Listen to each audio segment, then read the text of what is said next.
The Texas hostage situation and self-empowerment. What fake stream, lamestream, CIA infiltrated Operation Mockingbird, MK Ultra Media won't tell you. Coming up right here on High Impact Flicks.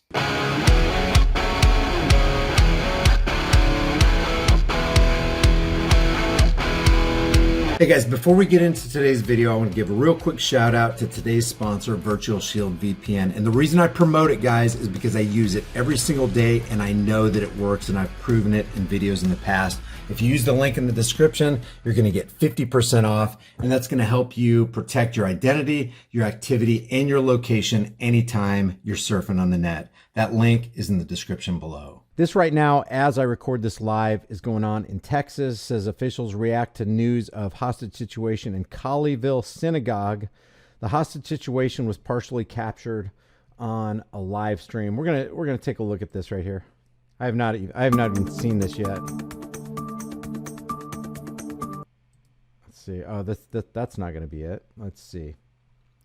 Lawmakers and officials across Texas are reacting to news of a hostage situation at a Jewish synagogue where 3 people are reportedly being held. Interesting that it would be there, not a Christian church, not like a Jehovah's Witness. It's going to be that right there. Authorities said a man apparently took hostages Saturday during services at a Texas synagogue where the suspect could be heard ranting angrily on a live stream before the feed cut out. And now what's going to happen on this? We know this is the second verse, same as the first. They're going to create more stronger, new and improved anti-Semitic laws. It's like, look, anti-Semitic, anti-Christian, anti-black, anti-white. It's all these acts of violence are just wrong because it's criminal activity, okay? And what is the answer for these hostages? What would be the best course of action? Hey, if you ever get into a hostage situation, what would you want? Ask yourself that question. If I ever get taken as a hostage, what tool would I want in my arsenal of tools that I could call upon at the drop of a hat, that I could be very familiar with because of past, training? What would I want in that moment right there? Would I want a cell phone in my hand so that I can dial 911? Because when seconds count, police are minutes away. Would I want a baseball bat? Would I want a book? Would I want to be able to throw a chair at the assailant? Or would I want a personal protection device? And what should lawmakers and authorities and officials be telling citizens? You're not a citizen, you're a human being, but they call us citizens because they want us to be denizens of the city that submit to the laws, rules, and ordinances of that city. You're not a citizen, you're a human being. And you transcend the laws of lawmakers because the laws of lawmakers aren't laws at all. So what would make these hostages more secure? If we were going to interview these hostages, what would they say? And granted, there are some people going, I don't want anywhere near a gun. I'd rather be in a hostage situation with a gun to my head and no recourse than have one of those dangerous inanimate objects in my hand. The answer is, and will always be, empower yourself. Superman ain't coming to save you. The police are minutes away. You only have seconds to live. Conceal carry is one of the most effective tools to guard against being victimized. Otherwise, you just want to be victimized. If you have an opportunity, and that's the problem with laws, is they skirt people out of the opportunity and they squeeze them out of the opportunity to have a personal protection device. They create laws and barriers and infringements to keep people from reaching out their hand in the free market and taking their money and saying, I want that personal protection device. And this person says, I want your money more than I want this personal protection device. Here you go. Here's the consensual business transaction. But regulators and people who ascribe to and bring online things like the background check. Why do we have the background check, guys? Pop quiz for you. Why do we have the NICS instant background check system? 3 letters. NRA. Wayne LaPierre took credit on behalf of the NRA for bringing online the NICS instant background check system. What could we call the NICS instant background check system? The instant background check system is an infringement on your human right. And by the way, you don't have that right because we have a Second Amendment. We have the Second Amendment because you have that right. It's only codifying what is in reality natural law. You have the right as a human being, you have the freedom as a human being to defend yourself by whatever means necessary. But Brian, what if I wanted to use a baseball bat? Check. What if I wanted to use a handgun? Check. What if I wanted to use a long rifle? Check. What if I wanted to use an automatic weapon or a hand grenade? Check, check, check, check. Would a hand grenade be dangerous and maybe overkill, kind of like getting the fly off of the forehead of your friend with a hammer rather than a fly swatter or just whisking it away? Yes. Pretty stupid, probably overkill unless you have 5 assailants in your house and you've got no other recourse. And then that's even dangerous for you and your family. But the point is, shall not be infringed means shall not be infringed, and there is no caveat to that. A well-regulated militia being necessary to the security of free state, the right of the people to keep and bear arms shall not be infringed. Why? Because nobody's got a right to infringe on your right to keep and bear arms.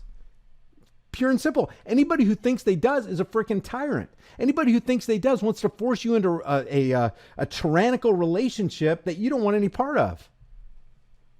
What if you want that handgun?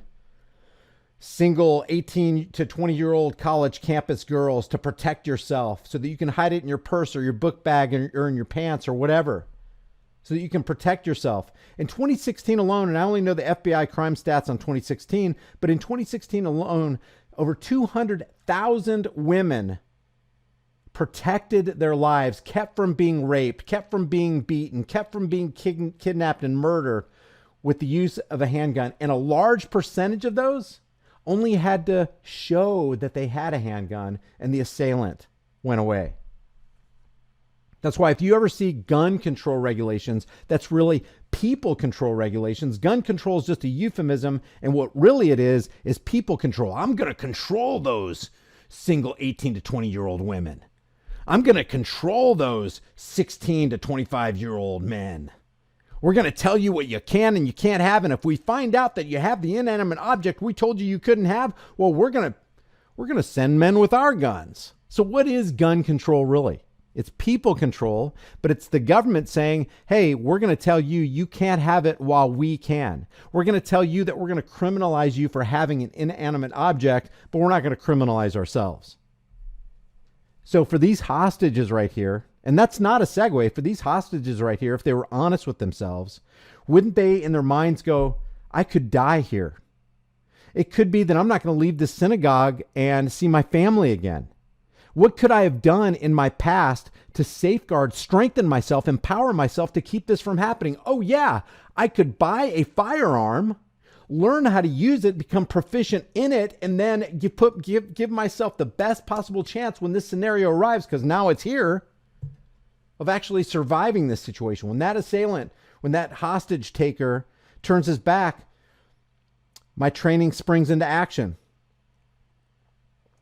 And you know what? If you're pro gun control, which is people control, then you're pro women control, and you want to control black people, and you want to gyp Hispanics and Asians and all minorities and white people out of the opportunity to defend themselves. What does that make you? I want homosexuals and transsexuals, or whatever you call it, trans people, to be able to protect themselves by whatever means they want to.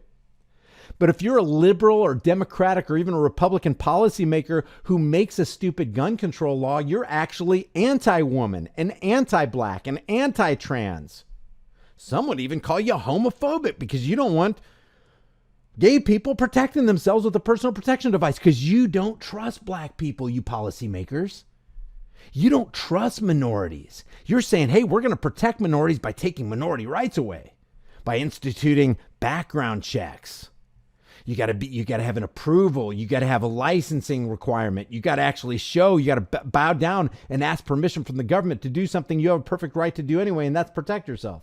So this, anytime I see any kind of headline like this, Texas officials react to news of hostage situation in Colleyville synagogue, the first thing I think is, how could those hostages be empowered?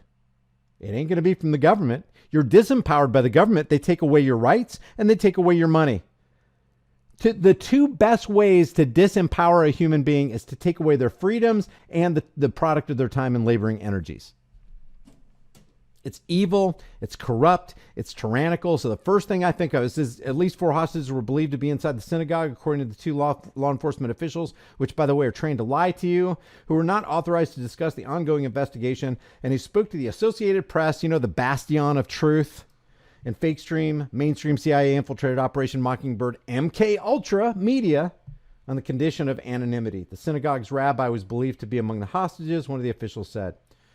Reactions from Texas officials immediately began pouring in as the news broke. Texas Department of Public Safety is on the scene, says Governor Greg Abbott. Of the tense hostage situation in Colleyville, Texas, they're working with local and federal teams. Oh, really? Local and federal teams. There's your violation of the 10th Amendment right there. Having the feds and the agents of the Fed cross state lines and act like they're the authority in that situation is a violation of the 10th Amendment. It's all over the place. These people don't give a damn about the Constitution, guys.